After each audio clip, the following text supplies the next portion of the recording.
Bueno, buenas noches, amigos de mi oficina. Bueno, otra vez con fiscales de Argentina. Bueno, algo que quería comunicar es que nosotros, fíjense que yo cambié un poco ¿cómo se llama? El escudito de mi club, porque este año cumplimos 50 años, tenemos el 50 aniversario y por eso hicimos ese logo especial, porque además pensamos hacer a mitad de año una exposición nacional en nuestra localidad, que es la de Ituzaingó. Bueno, hoy voy a hablar de un tema bastante interesante, que es el tema de los impuestos internos en la República Argentina. Me voy a limitar al siglo XIX, la última década del siglo XIX. Los impuestos internos se crearon ahí en el año 1891, como dice ahí en el título. ¿eh? Bueno, y quería empezar con esa imagen, la imagen de Mercurio, que bueno, el origen de esa imagen es un conocido grabador francés, Moujon, o como se pronuncie, disculpen ustedes, que además es conocido por algunas emisiones francesas, ¿no es así? Y que bueno, hizo esa imagen del Mercurio que representó a los impuestos internos durante mucho tiempo. Recién a mediados de la década de 1960 se reemplazó con la imagen de la República, como bien mostró Mauricio hoy en su pantalla.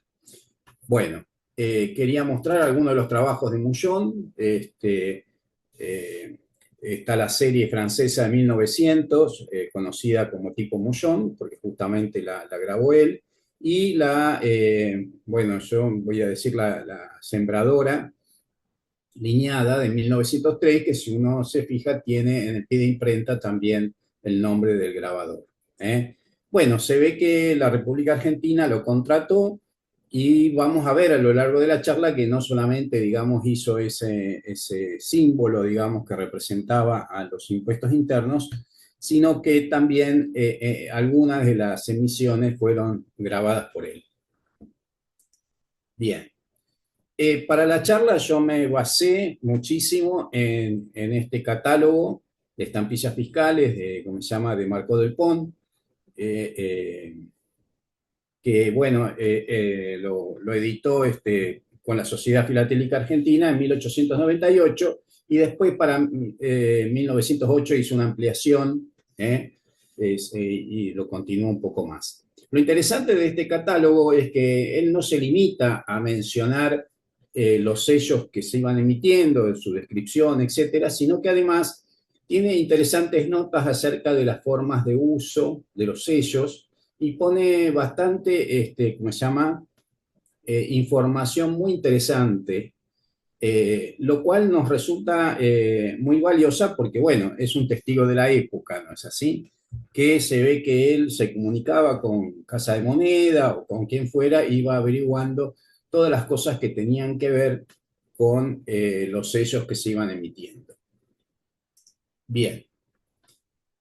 Voy a hablar un poquito, no mucho, pero bueno, para situarnos en el contexto histórico y por qué surgen los impuestos internos.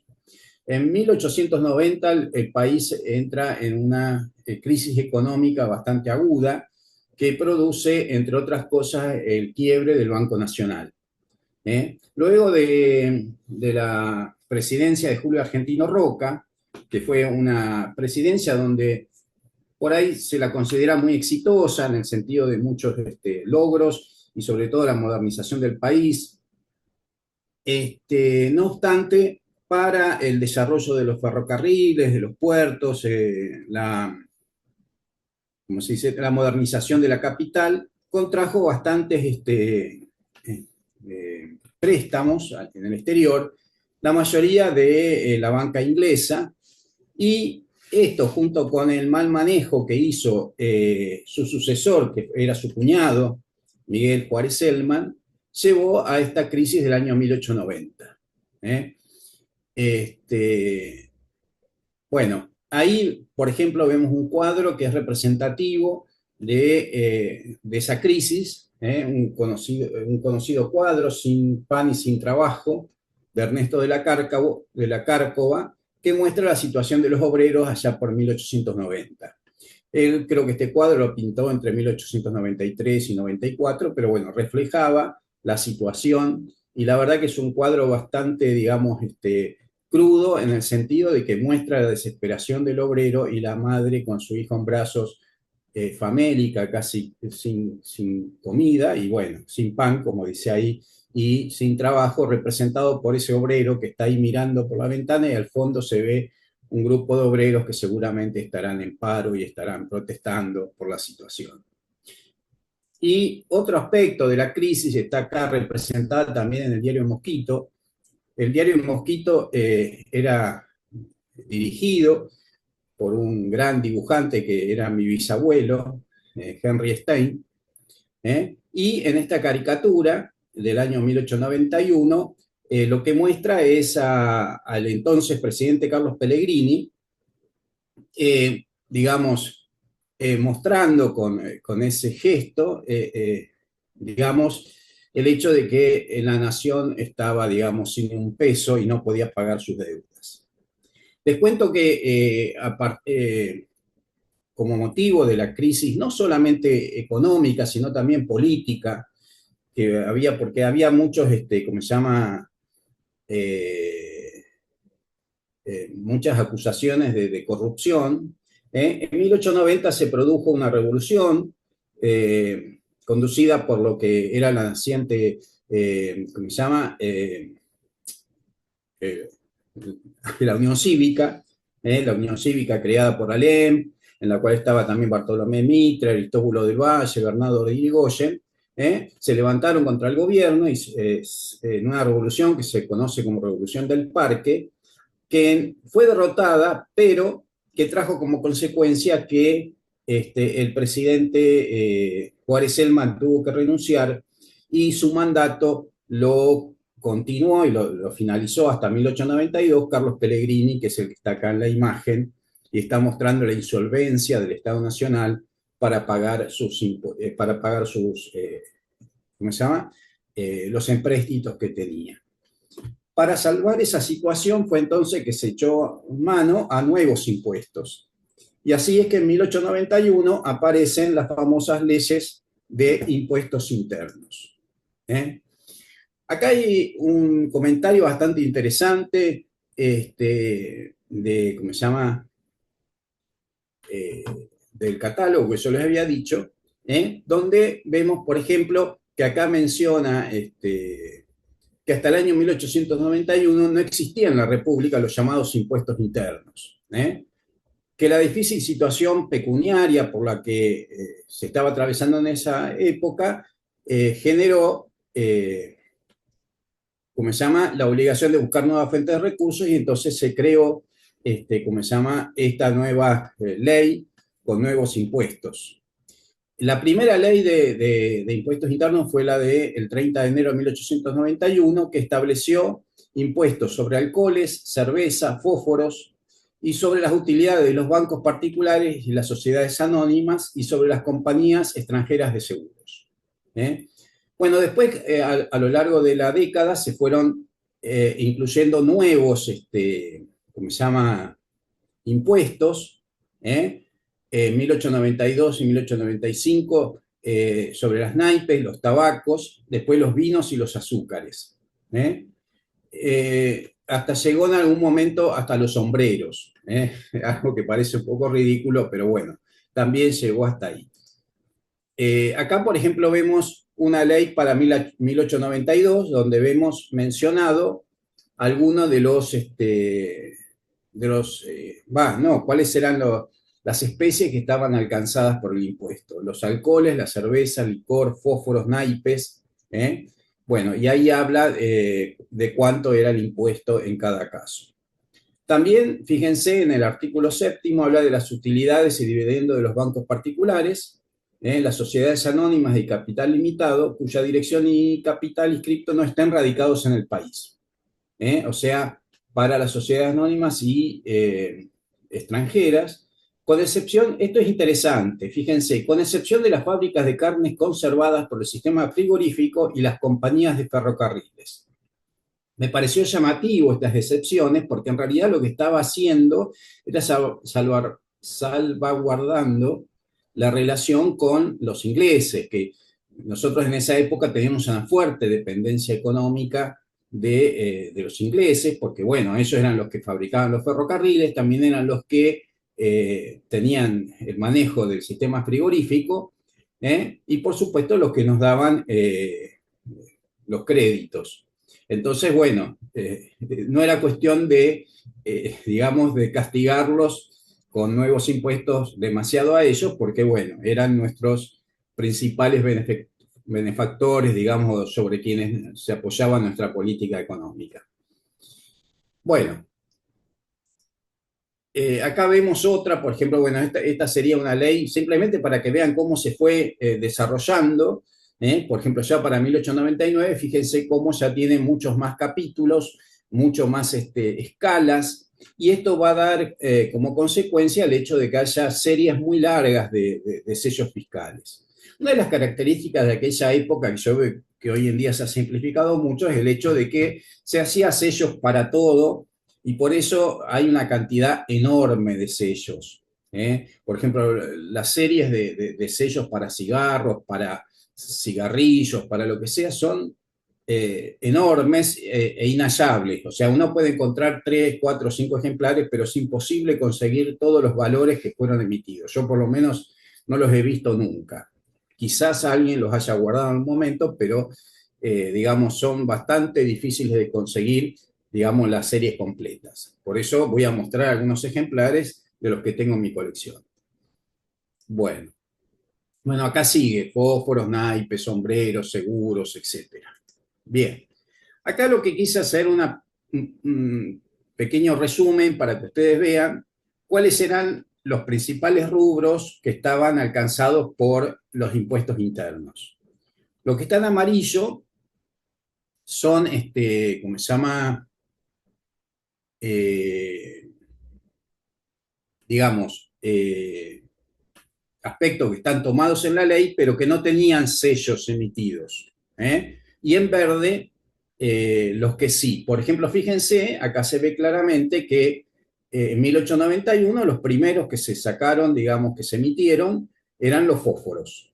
Los otros, si bien estaba el impuesto, se pagaban con recibos. O sea que no siempre vamos a encontrar estampillas o sellos, digamos, para el pago de los impuestos internos. En el caso de los seguros, lo voy a dejar para el final, vamos a ver que es un caso particular. Prácticamente no se hicieron sellos específicos, aunque después sí se le aplicó una marca, que la vamos a ver. Bien. Y acá, en este otro cuadro, lo que hago es específicamente en qué años se emitieron estampillas para cada uno de los aspectos que están ahí. Por ejemplo, para los fósforos vemos que en 1891, después en el 93 y en el 95. Para los cigarrillos, bueno, fíjense, todo lo que yo puse como tabacos se hacía para cigarrillos, para cigarros, para paquetes de cigarros, para paquetes de tabaco, naipes, sombreros, cerveza y un impuesto adicional para el tabaco, que ya cuando lo presente lo vamos a mencionar. Bien. Bueno, empecemos con el de fósforos. La primera emisión de sellos para fósforos es del 1 de diciembre de 1891. Era de sellos para fósforo de cera y grabado por había un grabador que se llamaba José Domingo, digamos, acá de Buenos Aires, y fueron impresos en Casa de Moneda. Hay muchos colores, muchas variaciones. En realidad, yo lo que digo que son sellos con una calidad muy pobre, entonces, bueno, salían como salían. Y como vemos, hay mucha variación en el color. Bueno, Marcó del Pont los clasifica muy detalladamente, pero en realidad son más o menos el mismo sello, nada más que, bueno, cada plancha salía como salía. Bueno, después también vemos que hay algunos que en realidad Casa de Moneda los hacía sin dentar. Lo que hacía, bueno, los fabricantes de fósforos compraban las planchas y los cortaban a tijera y los pegaban en las cajas. ¿Eh? Este, pero en forma particular, dice Marco del Pont, algunos fueron dentados, como esos que vemos ahí. Hay algunos que están dentados, sobre todo en forma horizontal, como se ven ahí. ¿Eh? Bien. El otro tema es que además no tenían goma. Los sellos, en general los sellos de impuestos internos no tienen goma y entonces eran pegados en las cajas o en los envoltorios de lo que fuera, con algún tipo de pegamento, digamos, industrial, qué sé yo. Y por eso son los que están usados se rompen fácilmente. En realidad, ¿cómo se llama?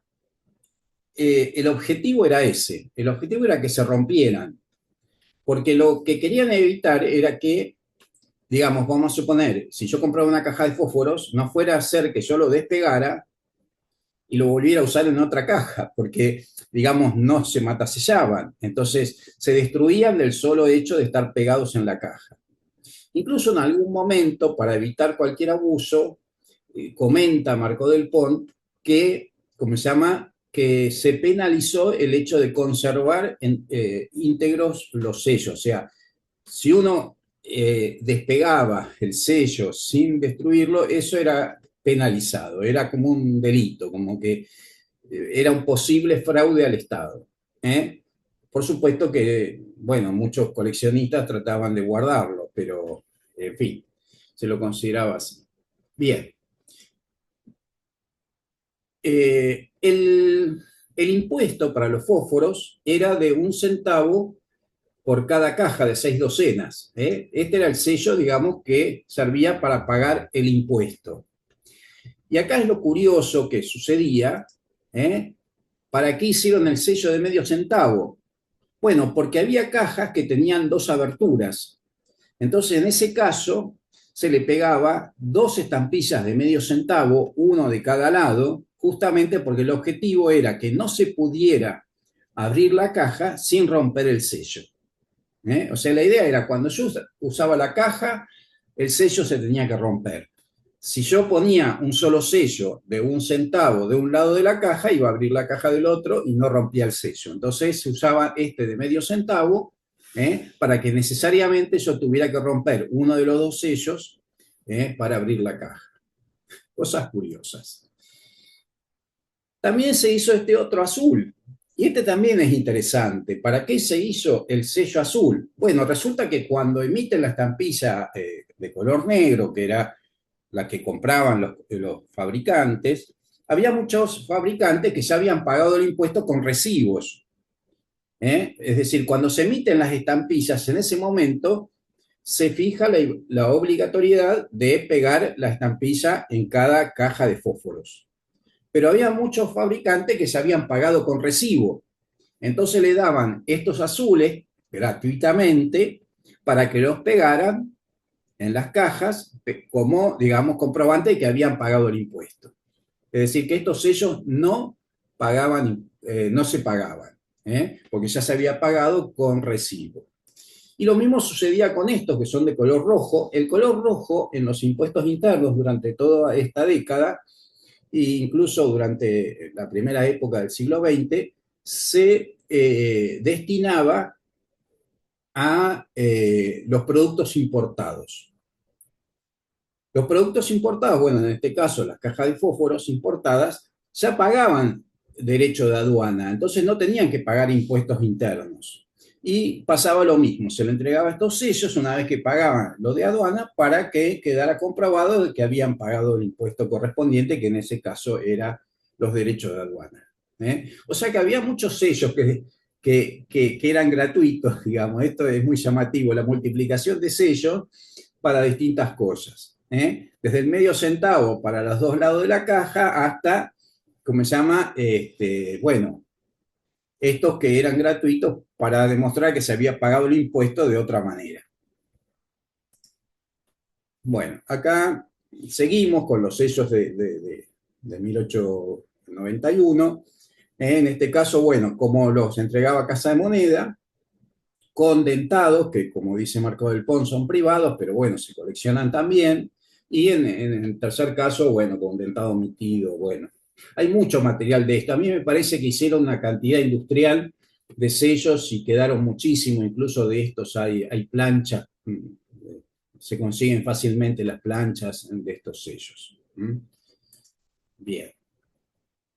En el año 93, una nueva ley ¿eh? Distingue lo que son los fósforos de palo de los fósforos de cera. El impuesto para los fósforos de madera era de medio centavo, los de cera era de 1 centavo. Y, ¿cómo se llama? Todas las cajas de fósforo de madera tenían 2 aberturas. Entonces, en vez de hacer el sello de medio centavo, hicieron el de 1/4 de centavo, de color verde. Entonces, los de color verde de 1/4 de centavo era para los fósforos de madera que se pegaban de los 2 lados de la caja. Esto para los importados. Bien.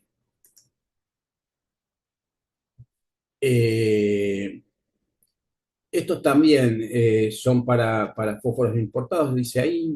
Bueno, acá lo que yo quería mostrar es la transparencia de los sellos. Bueno, además de que salen de distinto, fíjense que es un nuevo modelo. Este es un nuevo modelo. ¿Cómo se llama? Y la transparencia de los sellos, que bueno, el del medio está dado vuelta, no es que no está impreso al revés, sino está dado vuelta y de atrás se ve prácticamente como si uno estuviera mirando el sello. Es muy llamativo. Bien. Bueno, se ve que en el año 95 quisieron hacer un sellito un poco mejor y entonces le pidieron a Mullón que hiciera el grabado. Impresos en Casa de Moneda, pero grabados por Mullón. Fíjense que ¿cómo se llama? El modelo, este era el nuevo modelo, no el anterior, perdón, es mucho más delicado, mucho más elaborado que el anterior, ¿no? Si nosotros comparamos, este es mucho más tosco, y este es mucho más elaborado y además es grabado, de la calidad de los que hacía Mullón. Siempre sin perforar y sin goma, bueno, después aparecen perforados por acción particular. Otros de esa emisión, encuadro, etc. Bien. Bueno, tabaco y sus derivados. El tabaco recién se incluyó, en realidad primero salió una ley exclusivamente para el tabaco, el 2 de agosto de 1895. Ya después, para el año 96, se la incluyó en las leyes de impuestos internos, pero digamos, al empezar el año 1895 no se había contemplado en la ley, ¿cómo se llama? Incluir el tabaco. Es raro eso, ¿no? Porque uno me imagina impuesto al consumo, lo primero que grabaría es el tabaco. No, se grabaron los fósforos antes. Miren que ustedes qué raro, las naipes, pero no el tabaco. E incluso los alcoholes antes, ¿no? Bueno, esto recién en 1895. Una de las cosas, bueno, que es la marca de la época, justamente cada vez el Estado necesitaba más dinero. En la década del 90 también estuvo el conflicto con Chile, que hizo pensar que iba a haber un conflicto armado y entonces necesitaban recaudar más dinero para los gastos de guerra. Por suerte la guerra no llegó, se pudo hacer un acuerdo. Pero bueno, entonces, entre otros aspectos, se incluyó el tabaco. Fíjense, en agosto del 95. Y entonces hicieron unos sellos que si uno los mira, se percibe que están hechos de una manera bastante tosca, apurada, digamos, como que, bueno, necesitaban hacerlos y lo hicieron como pudieron. Se nota que, bueno, sí, qué sé yo, agarraron, ya tenían el grabado Mullón, le pusieron algunas cositas más, pero son muy toscos. Vamos a ver que todos los que son de 1895 de tabaco son sellos bastante toscos. Después, ya para el 96, aparecen mucho más elaborados. Estos son los primeros que hay de cigarrillos. Es decir, si uno quiere hacer la historia de los impuestos cigarrillos, estas serían las primeras piezas. Acá vemos algunos más. grabados por domingo, eso ya lo había mencionado, y se hicieron fajillas de esos valores que están ahí, de 1, de 3, de 5, 7, 10, 15 y 20 centavos. Bueno, yo tengo estos que están acá, los demás son difíciles de conseguir. Bueno, este, por ejemplo, tiene incluso el precio de venta, o sea, se vendía a 19 centavos y 3 centavos es lo que pagaba de impuesto. Mucho menos de lo que se paga hoy en día, que hoy en día el impuesto al tabaco es del 66% del valor de venta. Así que imagínense cómo fue creciendo eso. Al tabaco se lo grabó muchísimo históricamente porque poco a poco se lo fue considerando pernicioso para la salud, entonces, bueno, era una manera de decir, bueno, ya que es pernicioso, le vamos a aplicar un gran impuesto. Bueno, esto fíjense el año 1896. También grabado por Domingo, pero ya con una elaboración, digamos que ya, digamos, más formal, mejor hecha. Bueno, valores similares a los anteriores. También lo mismo, bueno, el tema ¿cómo se llama? Los dentados que son particulares. Bueno, y esos son los valores que hay. Estos ya grabados por Mullón en 1897. Ahí aparece uno muy lindo con la marca de la fábrica, la Simbombo, muy conocida de la época. Una de las características de esa época que iban apareciendo pequeñas fábricas que elaboraban el tabaco, fuera cigarrillos, cigarros, etcétera, y con el tiempo eso se fueron unificando hasta que hoy en día hay 2 o 3 compañías nomás que elaboran tabaco. Pero en aquella época había muchos emprendimientos particulares, sobre todo de inmigrantes que venían, digamos, la industria fue, digamos, desarrollada mucho en el siglo XIX en nuestro país por los inmigrantes. Los criollos más bien éramos productores agropecuarios. Bien, esta es una emisión complementaria que se hizo en el año 98 con 3 valores para completar la serie anterior, que como vimos tenía 4 sellos y uno no emitido, y después en el 1898 se emitieron estos 3 complementarios. Siguiendo con los cigarrillos, finalmente para 1899 se aplicaron estas, ¿cómo se llama? Estas fajas, que tenían un espacio para colocar el nombre de la fábrica de los cigarrillos, que como vemos, bueno, en algunos casos venían impresos, incluso, o sea, estaban impresos con el mismo sello, como el primero, la favorita de Arisa, mientras que el día, no, se ve que le ponía un sello después a la mano.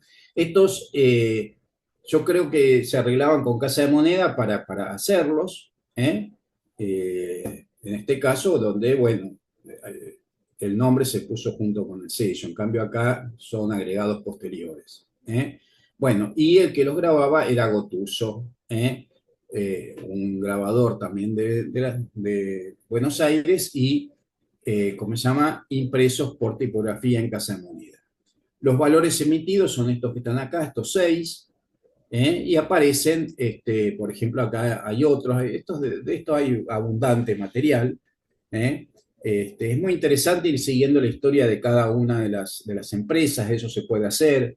En Internet hay mucha información. Hay ¿cómo se llama? Clubes especiales que juntan marquillas de cigarrillos, y entonces van haciendo la historia de cada una de las empresas, entonces uno puede ir siguiendo cada una de esas empresas, ¿no? El tema que es sobre distintos valores de la serie, prácticamente acá están todos, el de 3 centavos, 4 centavos, 5 centavos, 6, 7 y 10 centavos, pero con distintas marcas. Bueno, Picardo es muy conocida, particulares, la Simbombo otra vez, bueno, en fin, las fajas del momento.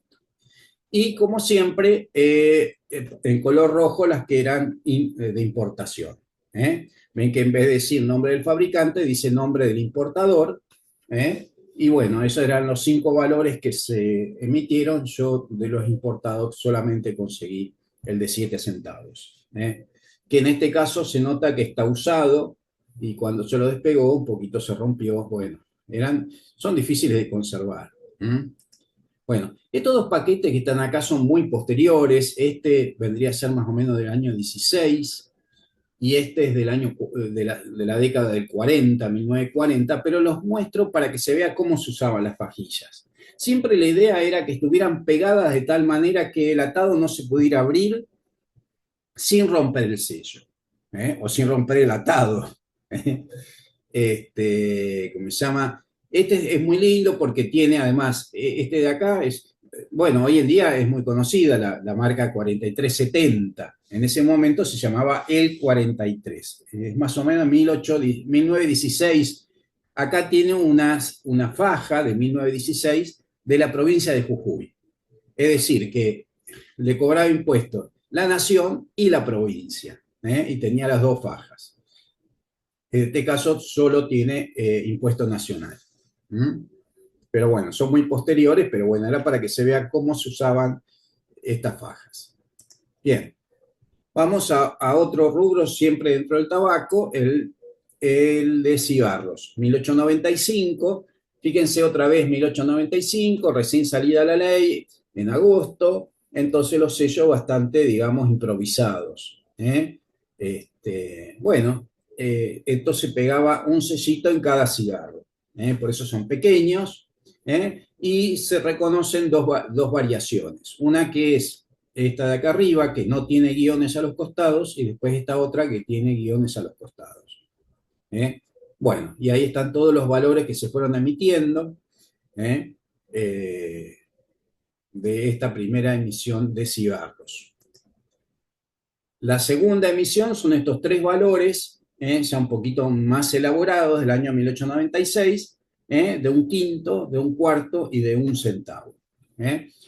Acá los puse más grandes para que se pueda percibir el formato, como estaban hechos, porque en realidad son muy pequeños. Esta es la medida que tenían. Acá, digamos, sería una vista más realista. Ustedes piensen que cada uno de estos se pegaba en un cigarro. Y acá una plancha completa. Como le digo, de esto suele haber. De esta no he visto muchas, pero bueno, tuve la suerte de conseguir esta para que vean cómo era una plancha, que venían sin dentar. Me imagino el trabajo de los fabricantes que tenían que cortar eso con tijera y ir pegando uno por uno en cada cigarro. Pero bueno, tendrían bastantes empleados para hacer este trabajo. Bueno, después para cajas y paquetes de cigarros. O sea, había para cigarros sueltos y también para cajas y paquetes de cigarros. También 1895, medios improvisados. Estos son muy raros, muy difíciles de conseguir, sobre todo, fíjense ustedes que son series muy, muy largas. Fíjense todos los valores que tiene en color negro, todo lo que eran centavos, y a partir de un peso en adelante hasta 10 pesos, imagínense lo que sería 10 pesos, en esa época era mucho dinero. Si el impuesto era 10 pesos, la caja de cigarro debería haber costado, no sé, por lo menos 60, 70 pesos, lo cual era una fortuna, digamos, para fumársela, ¿no? Pero bueno, son series muy, pero muy largas, y realmente son muy poquitos los que se consiguen. Yo por lo menos no he visto gran cantidad. Me gustaría conseguirlos porque es como un hueco que tengo en mi colección, pero bueno, por lo menos tengo algunos para mostrar cómo eran. Bien, y como siempre, al año siguiente, más elaborados, estos otros sellos que se ven mucho mejor que el del año anterior. También para paquete de cigarro. Acá vemos otros valores más y todos los valores emitidos, que como vemos son bastantes. Y bueno, yo tengo algunos poquitos, incluso los valores altos se ve que son muy, muy raros. Pero bueno, estoy bastante contento con los que tengo porque fíjense que hay unos cuantos, pero también hay muchos que me faltan. Bien, Esta es una emisión complementaria con 5 valores más en centavos, no, 6, digamos, 5 valores en centavos y un peso más, que el un peso está. Debe ser un valor bastante común porque tengo varios de esos, mientras que de los de 60, 70 y 80 no los vi jamás. Bien, 1898 y finalmente 1899, que son fajas. De fajas he conseguido una muy buena cantidad, la verdad que son muy bonitos y están muy bien conservados. La verdad que imagínense una faja, en este caso una faja de 23 centímetros de largo, ¿eh? Que se haya conservado de esta manera. Y además supongo que debe estar usada, o por lo menos la fábrica lo tuvo. El número correspondería al fabricante. Fueron grabados en el Taller Nacional de Grabados de Gotuso, así se llamaba el taller de este señor, y impresos en Casa de Moneda. Ahí vemos los valores emitidos. Fíjense que había para 5 cigarros, para 10, para 25, para 50 y para 100 cigarros. Y de cada uno, distintos valores de acuerdo al precio. O sea que son bastantes los que había. Bueno, ya le digo, conseguirlos todos no es nada fácil. Estos son para cigarros importados, fíjense en color rojo. Y también ahí toda la, digamos, el listado de los que fueron emitidos de acuerdo a lo que cuenta, digamos, Marcó del Pon en su catálogo. Fíjense cómo, digamos, tenemos fajas de 10 centavos hasta fajas de 8 pesos. O sea que hay una cantidad enorme. Esto es increíble, o sea, conseguir esto. Yo tengo bastante, no puse todas las imágenes acá porque ya de por sí son muy grandes, complicado escanearlos. Estos los tuve que escanear de a dos y ensamblarlos para que puedan, porque no entran en el escáner, pero bueno, entonces hice algunos para que ustedes vean cómo son. La verdad que son piezas bastante interesantes, raro encontrarlos en este estado, pero bueno, tuve la suerte de poder conseguir alguna vez una linda cantidad. ¿eh? Bueno, después tenemos para cajas y paquetes de cigarros, 1900. Acá dice año 1900, seguimos con cajas y paquetes de cigarros, 1900, venían así. Para, bueno, cuando dice para 0 unidad, porque no dice la cantidad de cigarros como acá, ¿ve? Dice que es 1 centavo, pero no dice para cuántos. Entonces, de 1 centavo se hizo para lo que sea, para 2, para 3, para 4, para 5 unidades. Así para 0 lo dice Marco del Pon, es cómico, ¿no? Porque no es 0 cigarros, sino la cantidad que haya, que podía ser 1, 2, 3, 4, 5 unidades, no sé lo que fuera, estaba para escribirlo. Bien. Paquetes de tabaco. Esto sería el tabaco en paquetes. Bueno, nuevamente 1895, improvisados, con la ley recién salida, hechos, digamos así, con tipos, yo digo que se armaban en una cajita así, tipo un sello, se hacía improvisado lo más rápido posible, había que sacarlos para usarlos en el momento, una vez que salió la ley. Bueno, también muchos valores emitidos. Miren ustedes lo que es esto. Bueno, esta serie es imposible, es imposible. Yo ya ese rojo de 1,25 que conseguí, cuando lo vi me abalancé, ¿no? Para comprarlo, porque son muy raros de conseguir. ¿eh? La serie esta es impensable, o sea, es larguísima, ojalá la consiguiera, pero no, tengo estos pocos valores que ya, bueno, pero bueno, por lo menos uno tiene la imagen de cómo eran estos sellos, y fíjense ustedes la cantidad enorme que se hacía. Bien.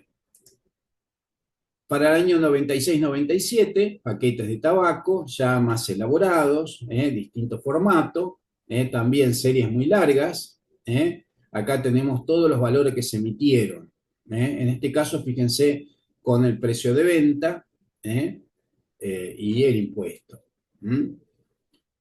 Tenemos, bueno, todos estos valores emitidos en el 96 y en el 97, dos más serían complementarios.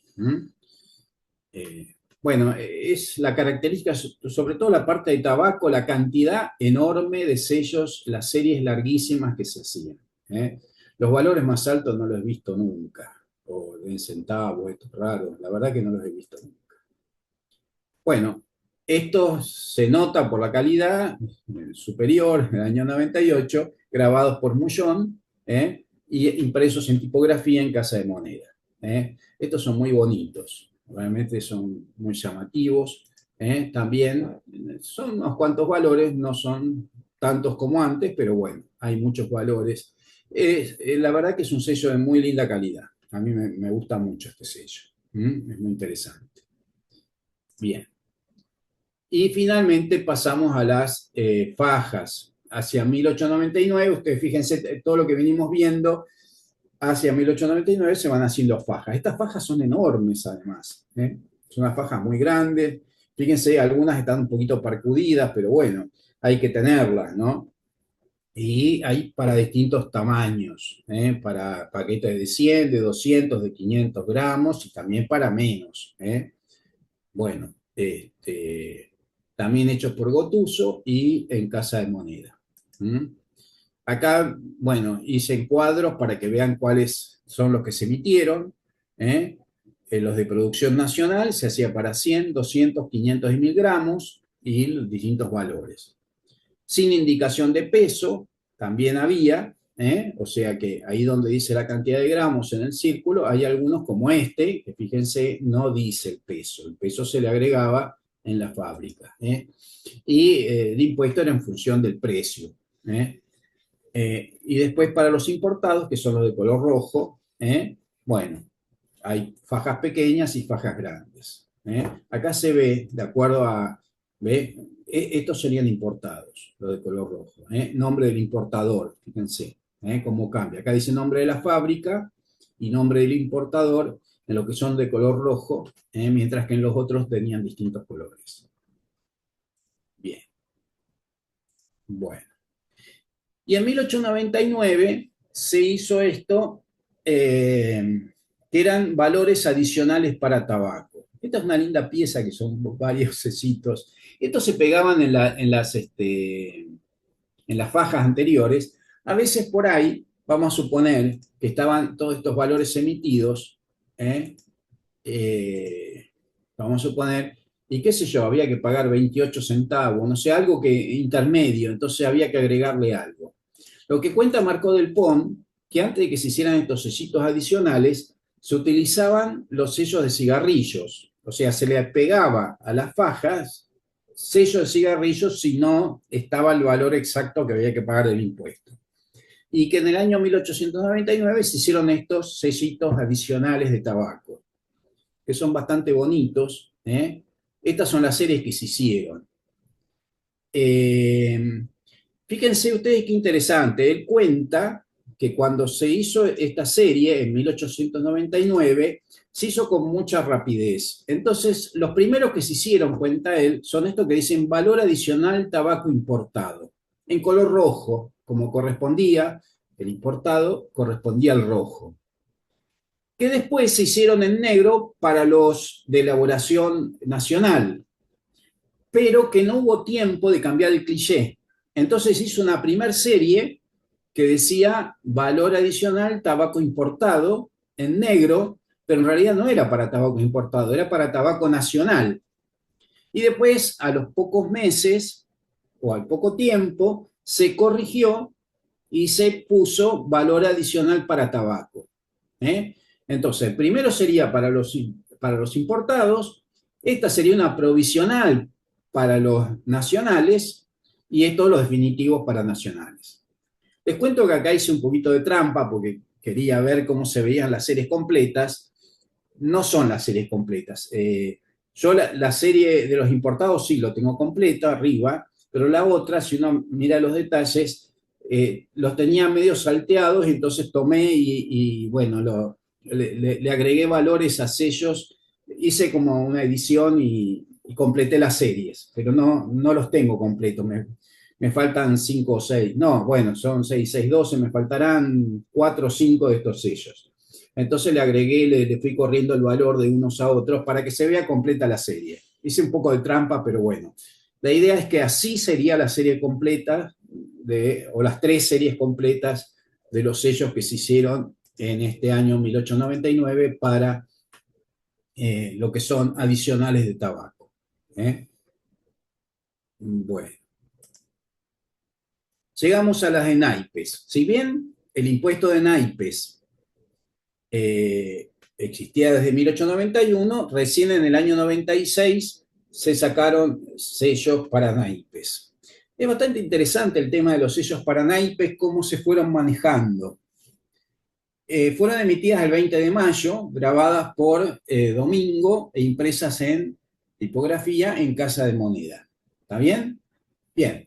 El impuesto de naipes era de 20 pesos la gruesa. La gruesa eran 12 docenas. ¿Sí?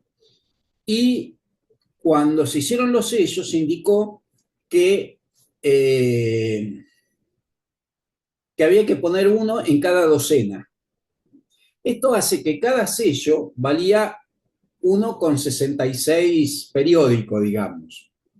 Por eso no se les puso el valor, porque era un valor medio ridículo. Se podría haber puesto 1 o 2 tercios, como en algún otro momento vamos a ver que se usó, ¿eh? Pero bueno, no se le puso valor. ¿Eh? El tema era que la base del impuesto eran 20 pesos las 12 docenas, o sea, los 144 juegos de naipes. ¿Eh? Entonces, inicialmente había que poner 1 por docena, valía 1,66. Pero, dice Marco del Pont, un decreto del 27 de agosto dispuso que se pusiera uno en cada juego, porque se ve que lo otro era muy difícil, ¿cómo se llama? Controlar, porque una vez, a ver, el comerciante tenía las 12, los 12 juegos de naipe, pero una vez que los vendía se separaba y no quedaba la constancia que había pagado el impuesto. Entonces dijeron, no, vamos a poner uno por cada paquete, por cada juego de naipes. O sea que el sello pasó a valer 0,13,88, fíjense, ¿no? O sea, un valor rarísimo. Como no tenían el valor grabado, no había problema. Seguramente, ¿cómo se llama? Lo, claro, esto los compraban los fabricantes, los compraban en plancha, entonces comprarían de a 20 pesos. Después los cortaban, pero el tema es que cada valor valía lo que ahí menciono. ¿Qué pasa? Después del decreto de agosto, el valor del sello bajó a la 12ª parte. Entonces, para evitar fraude, se le puso esa sobrecarga que está ahí, que la verdad que no es muy feliz. Fíjense acá, apenas se nota. Este no tiene sobrecarga, con lo cual este sería de 1,66. Estos serían de 0,13, etcétera, etcétera. ¿Eh?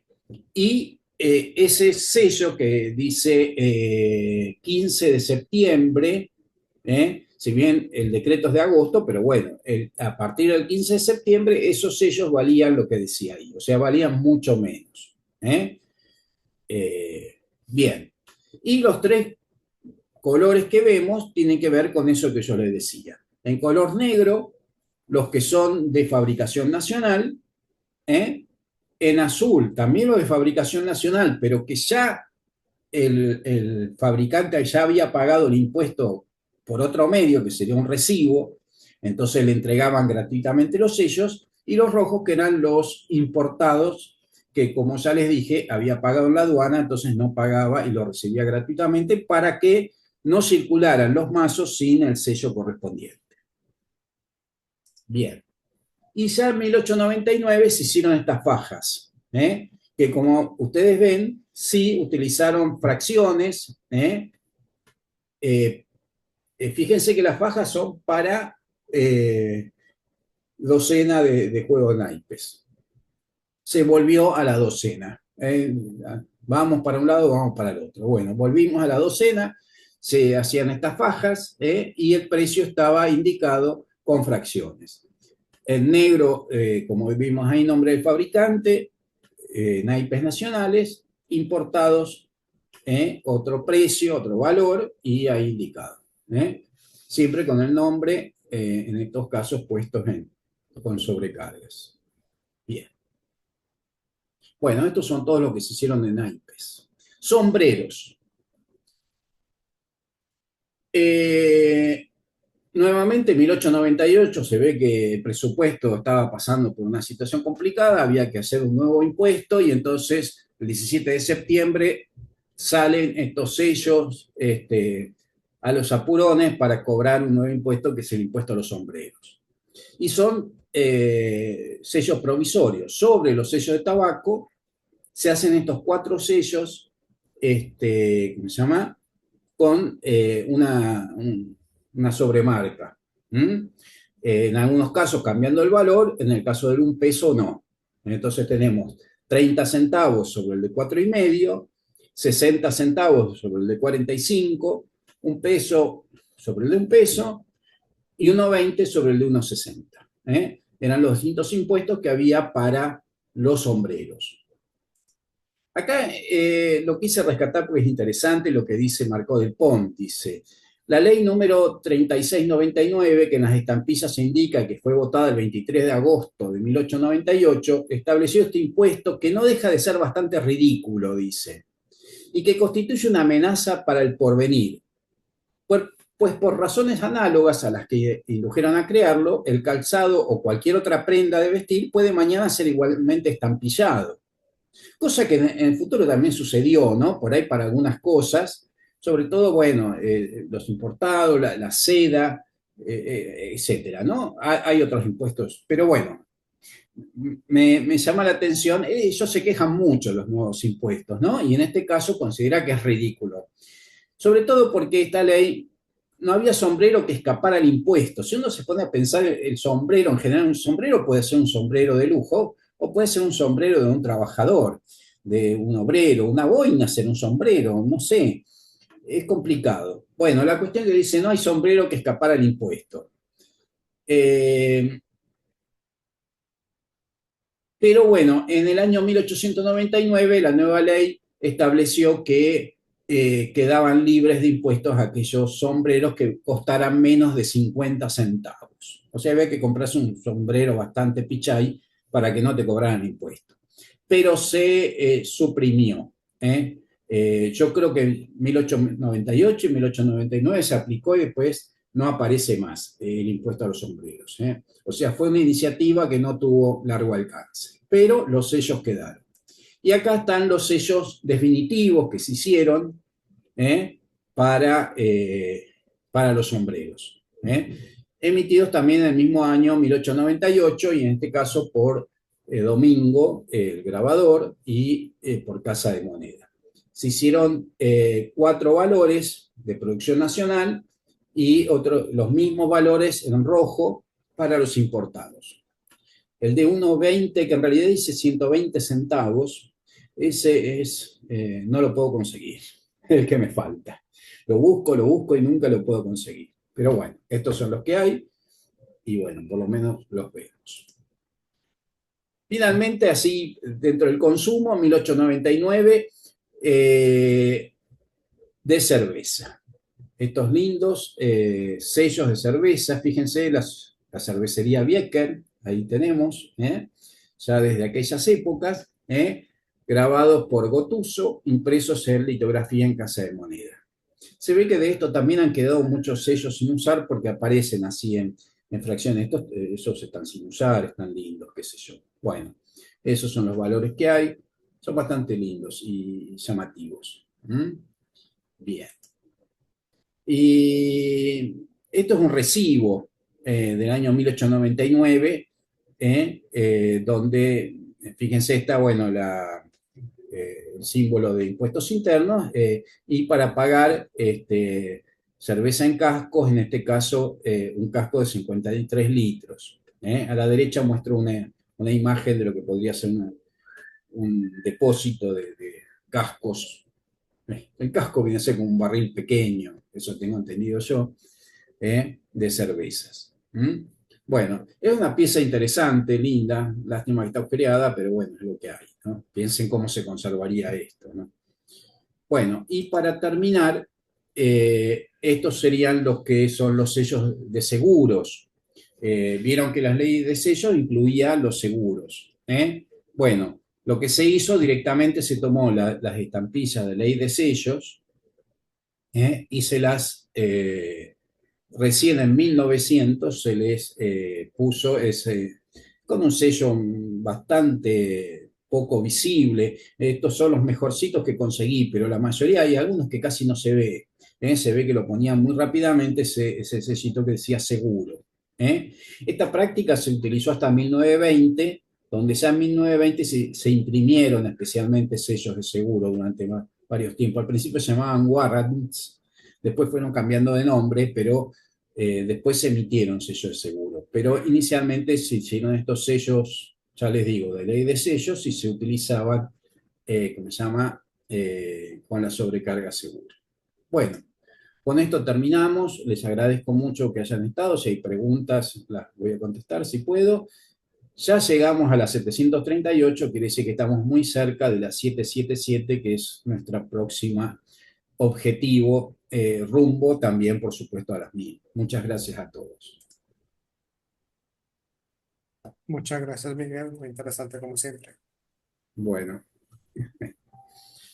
Ok, ahora estamos en la parte de preguntas, respuestas y comentarios. bueno. Por mientras aparecen las preguntas, yo tengo una, Miguel, no me quedó muy claro los primeros timbres de fósforos. Habías Sí. dicho que era un timbre para cuántas cajetillas, ¿era el paquete de cuántas? No, no, no. Era por caja. O sea, La caja, digamos, en la cajita como una de estas, claro, la caja que se abre por tenía los dos lados. hasta 6 docenas de Ah, cosas. ok, o sea, 6 docenas de cerillos. Claro, eso. Así estaba contemplado. Si hubiera una caja mayor, tenía que pagar más, pero no. Yo supongo que estaría, porque sería la medida de esa época, ¿no? No, no habría cajas grandes, supongo, si no hubieran hecho otros sellos. Entonces, digamos, como estas que se abre por este lado o por el otro, Se es que les ponía colocaban uno aquí y otro acá. eso mismo, sí, sí, sí. Ah, Así es. interesante.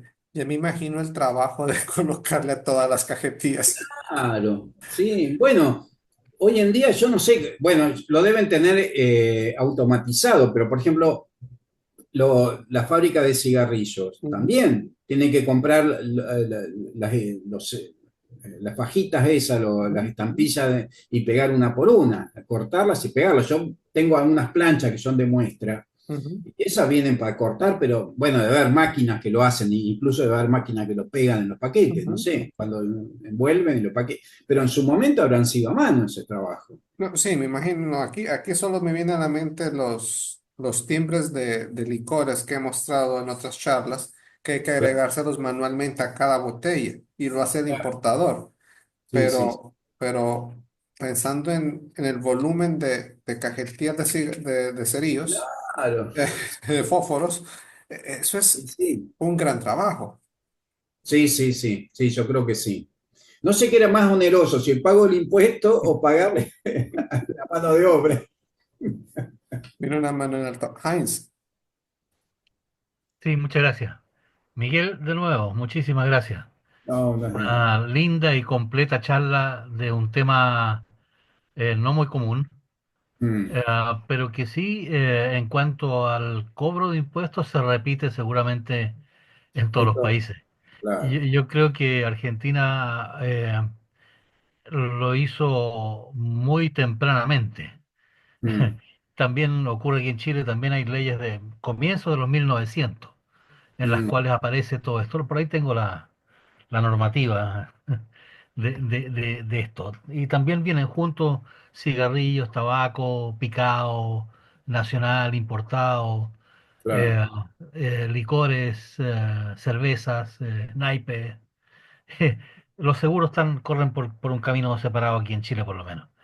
Pero Bueno, muy interesante. Yo iba a hacer un comentario sí, especialmente para los primeros.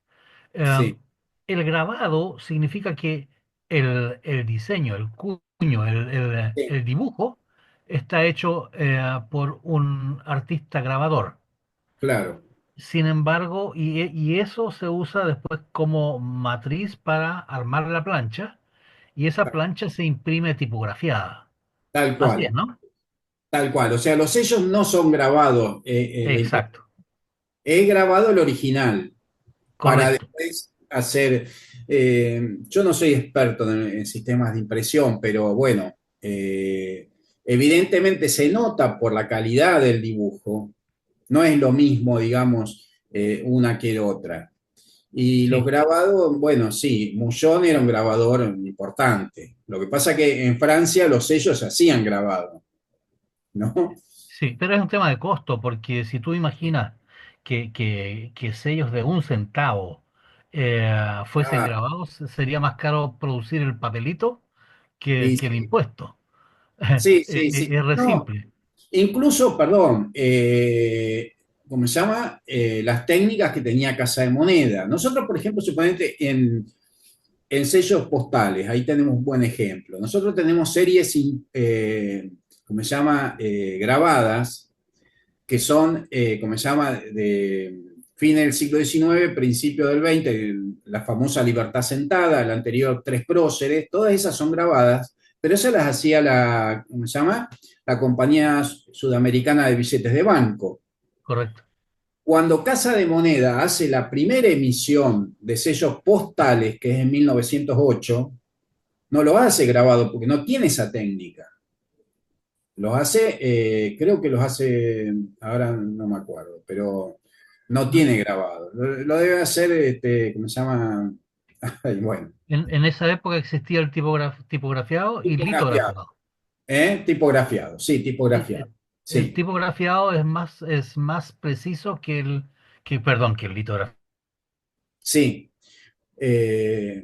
Bueno, la primera que hace Casa de Moneda es San Martín en Óvalo, que salió bastante fea.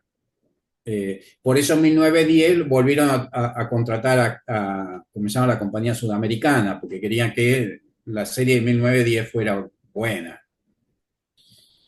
Pero no, no, Casa de Moneda no tenía esa capacidad.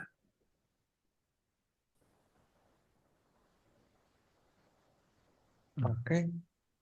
¿Alguna Muchas otra? gracias. Perdón. Perdón, no te Ah, escuché. ahí, ¿me escucha? Sí, sí, ya se te Sí, escucha. ahora sí. Y tenía otro comentario.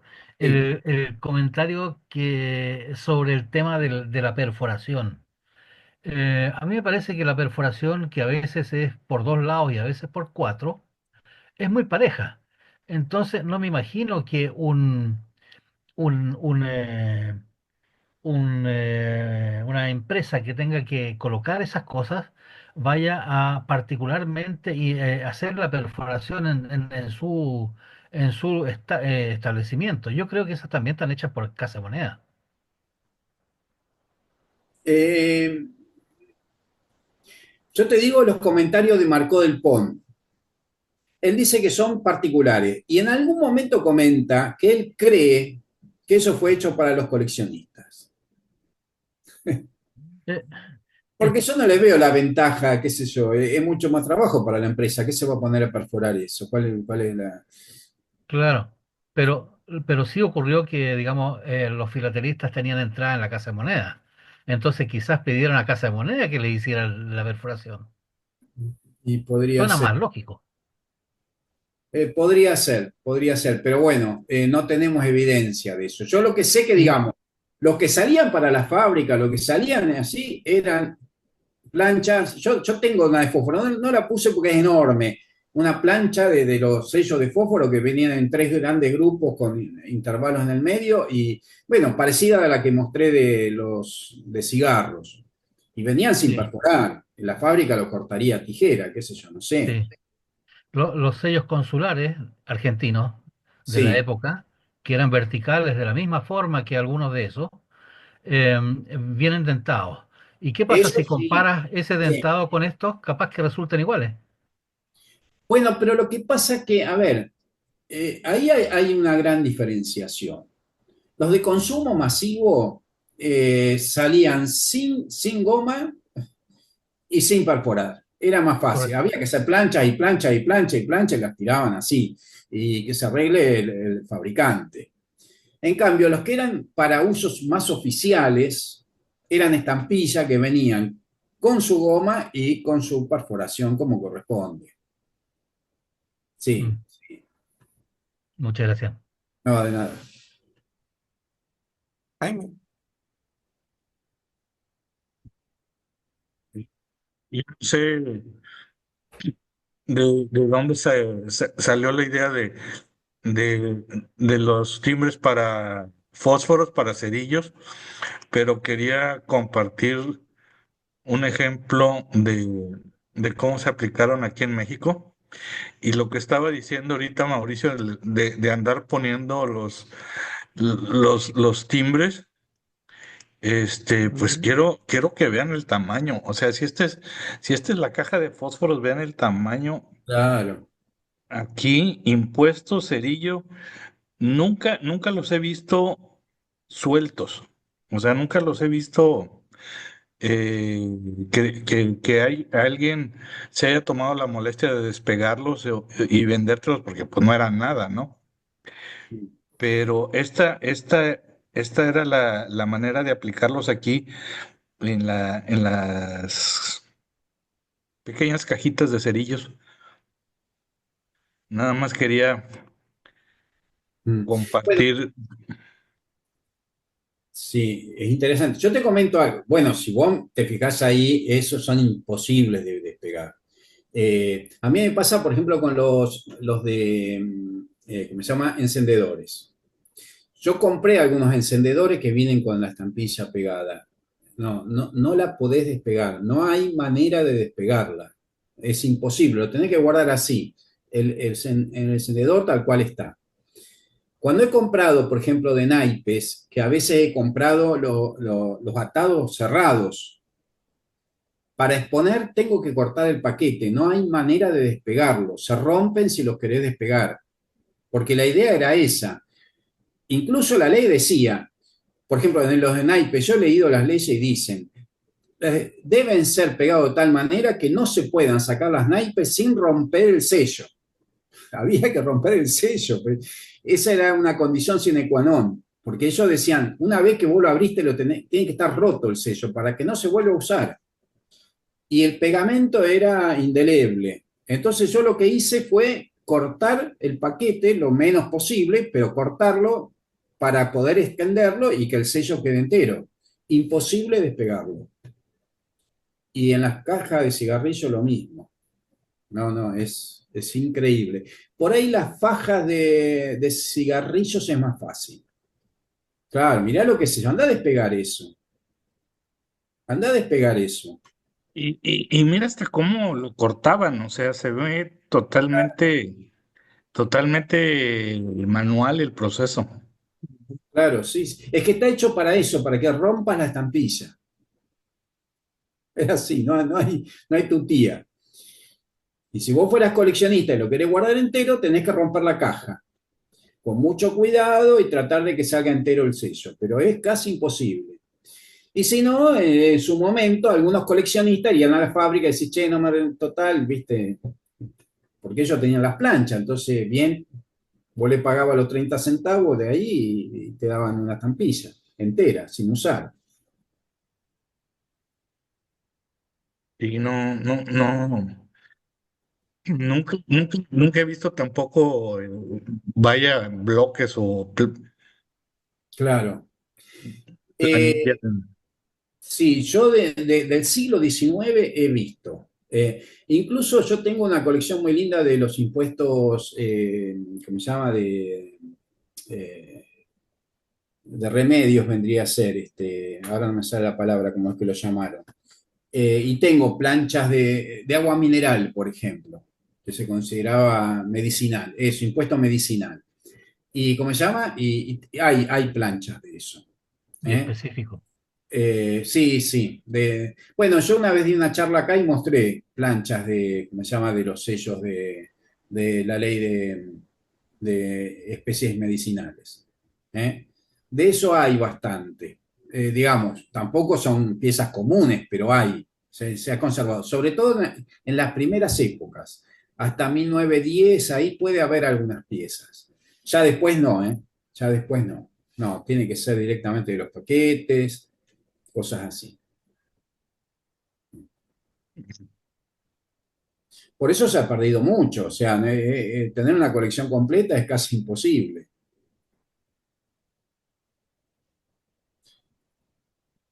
Parece, parece recordar que aquí en México hubo inclusive, puedo estar equivocado, pero me llamó en su momento la atención hojeando un catálogo de timbres fiscales mexicanos que había uno de pericos. ¿Se lo ibas a amarrar No, no, no, claro, en no. la pata o en un cordelito y no sé, pero Se lo puedo pico. estar equivocado, pero me brincó porque Claro. no tengo idea cómo ponérselo a un pericón No, eso lo fiscal. pondrían en los recibos. Qué sé yo, las casas que vendían el perico tendrían un recibo con la estampilla pegada. No le Pero vas para que lleguen a tu casa ese no pagó impuestos. Y capaz que te daban la constancia del pago, no sé, no sé. Ese lo capturó ilegalmente. Interesante. No, no, sí, a veces son muy creativos con los impuestos. Ok, Ok, Miguel, no miro manos en alto, más manos en alto, así que nuevamente felicidades por la charla, muy interesante como siempre. Bueno, muchas Muchas gracias. gracias. Muchísimas gracias a ti. Bárbaro. Y el día de mañana.